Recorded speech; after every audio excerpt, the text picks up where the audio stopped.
деген өз билгендей эле ушул өспүрүм кыздар майрам болуп аткандан кийин мындай кыздар совети менен күрөштү курдуктап, албетте жана ошондой эле иш-чараларды өткөзсөк деген дагы максаттарым бар эле да. Жана ошол иш-чараларга дебат, конкурс дебаты да мындай айтканда.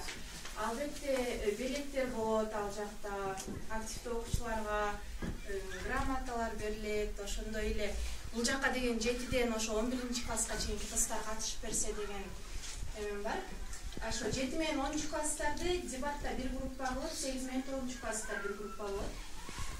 Бул 11-октябрга карата өтүлүүчү иш-чара болчу, бирок жетишпей калганыбызга байланыштуу ушул 5-күнү дебат болот да, баарыбызга кулактандыруу. Жана биринчи тема бул биринчи группа 7 менен 10-класстардын кыздары да. Өзүңүздөрдүн группаңыздардын темасы бул кыздар эч качан күнөөлүү же алсыз эмес деген темада. Кыздарды болушунча коргойсуздар да. Кыздар кандай ситуация болбосун, ал жакта алардын укугу бар дегендей нерселерди айтасыздар. Экинчи группага бул 8 менен 9-класстын кыздары. Кыздар тартиптүү болууга тийиш жана укугу аз бул деген чындык деген темада да.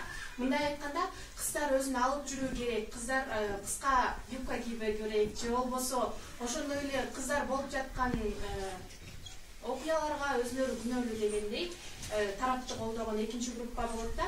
Жана ошолордун арасында дебат болот да. Бул жакта дебаттын максаты деген бул биздин азыркы болуп жаткан коомдогу окуяларды кыздарды коргоо да, негизи эле зордук зомбулуктан болобу, өзүлөрүнүн оюн, укугун так даана билдириш үчүн болуп жатат да мунун максаты. Анан албетте жеңген группага 2 группа болгондуктан бир гана жеңүүчү болот. Аларга өзүбүз билеттерди беребиз да.